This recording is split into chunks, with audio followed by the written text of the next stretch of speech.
ক্ষমতায় টিকে থাকতে অভ্যুত্থানের সময় ছাত্র জনতার ওপর অতিরিক্ত বল প্রয়োগের সরাসরি নির্দেশ দিয়েছিলেন সাবেক প্রধানমন্ত্রী শেখ হাসিনা। সঙ্গে ছিলেন সাবেক স্বরাষ্ট্রমন্ত্রী আসাদুজ্জামান খান কামাল। নির্দেশনা পেয়ে আন্দোলন ঠেকাতে অতিরিক্ত বল প্রয়োগে উঠে পড়ে লাগে নিরাপত্তা বাহিনীগুলো। জাতিসংঘের তথ্যানুসন্ধান দলের প্রতিবেদনে উঠে এসেছে এমন তথ্য।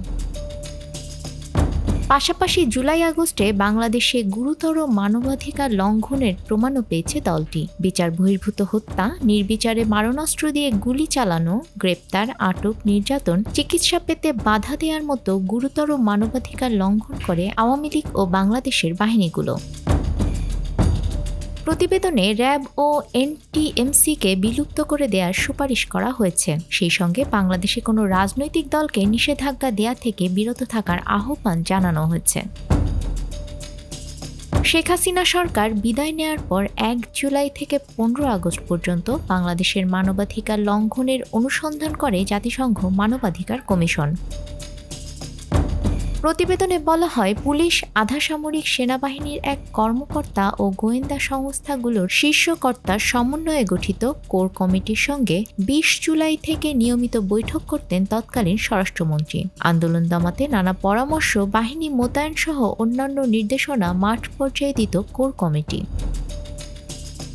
পাশাপাশি স্বরাষ্ট্রমন্ত্রী প্রধানমন্ত্রীর কার্যালয়ও এর সঙ্গে সরাসরি জড়িত ছিল। মধ্য জুলাই থেকে ৫ আগস্ট পর্যন্ত পুলিশের বিশেষ শাখা ডিজিএফআই ও এনএসআই এর প্রধানদের কাছ থেকে তৎকালীন প্রধানমন্ত্রী সরাসরি প্রতিবেদন পেতেন।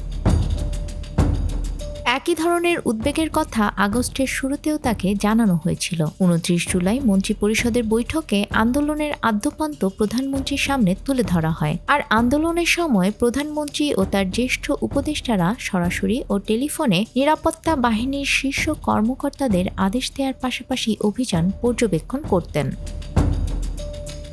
১৮ জুলাই কোর কমিটির বৈঠকে তৎকালীন স্বরাষ্ট্রমন্ত্রী বিজিবিকে আন্দোলনকারীদের উপর আরও মারণাস্ত্র ব্যবহারের নির্দেশ দেন। এছাড়া আরেকটি কোর কমিটির বৈঠকে স্বরাষ্ট্রমন্ত্রী ঢাকা-চট্টগ্রাম মহাসড়ক থেকে আন্দোলনকারীদের সরাতে বেআইনি মারণাস্ত্র ব্যবহারের সবক দেন। ১৯ জুলাই জ্যেষ্ঠ কর্মকর্তাদের সঙ্গে এক বৈঠকে খোদ শেখ হাসিনা আন্দোলনের সমন্বয়কদের গ্রেপ্তার করে মেরে ফেলে লাশ গুম করার নির্দেশ দিয়েছিলেন।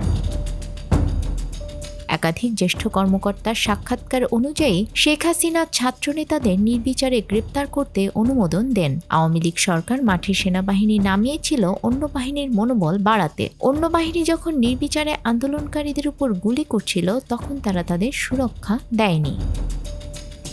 নিউজ ডেস্ক, আমাদের সময়।